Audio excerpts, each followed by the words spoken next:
Ganeshpeth police स्टेशनला शिवम रामनाथ गुप्ता यांच्या तक्रारीवरून गुन्हा रजिस्टर नंबर 29/2025 BNS कलम 303 म्हणजे जुनं 319 चोरीचं जे कलम आहे, वाहन चोरीचा गुन्हा दाखल काल झालेला आहे. परंतु हा जो गुन्ह्याचा म्हणजे गाडी जी चोरीला गेलेली ही 18 तारखेला गाडी संदेश दावा बाजार येथील पार्किंगमधून चोरीला गेली होती आणि फिर्यादीने इथे येऊन सांगितल्यानंतर आपण त्याचा DC मेसेज करून आपला तपास पथक आरोपीचा शोध घेत होतो. त्या आरोपीचा शोध घेत असताना CCTV फुटेजच्या आधारे आम्हाला एका संशयितावरती आम्ही झिरो इन केलं, ज्याने ती गाडी घेऊन गेले होते तो, आणि त्याचं घर आपल्याला मिळालं. आपण CCTVच्या आधारे त्याला शोधला. त्याचं नाव ऋषभराज श्याम अशोपा. या आरोपीला आम्ही अटक केलं. त्याच्याकडे आम्ही अधिक तपास केला. त्यावेळेला आम्हाला एकूण ह्या चोरीच्या वाहनाच्या व्यतिरिक्त 5 वाहनं त्यांनी चोरल्याचं कबूल केलं आणि ती वाहनंसुद्धा आम्ही त्याच्याकडनं रिकवर केलेली आहे.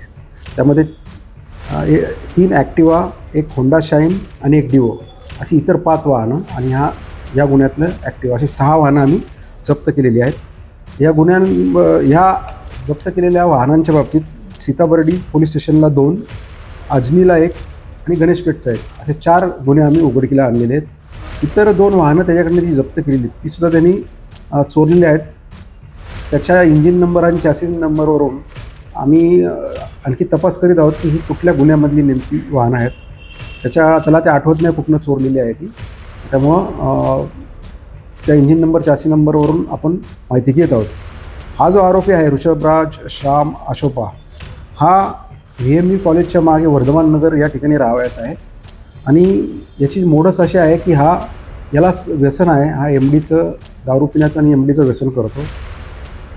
त्या व्यसनांचं पैसे घेण्या म्हणजे त्या व्यसनांसाठी पैसे मिळवण्यासाठी हा गाड्या विकतो, गाड्या चोरतो आणि गाड्या स्वतःच्या आहेत असे सांगून तो गिरवी ठेवतो आणि त्यांच्याकडनं पैसे घेतो. तर अशी ही आरोपीची मोडस ऑपरेंडी आहे. याच्यावरती पूर्वीचे सुद्धा सीताबर्डी पोलीस स्टेशन, तहसील पोलीस स्टेशनच्या रेकॉर्डवरती या आरोपीविरुद्ध गुन्हे दाखल आहेत, वाहन चोरीचेच गुन्हे दाखल आहेत.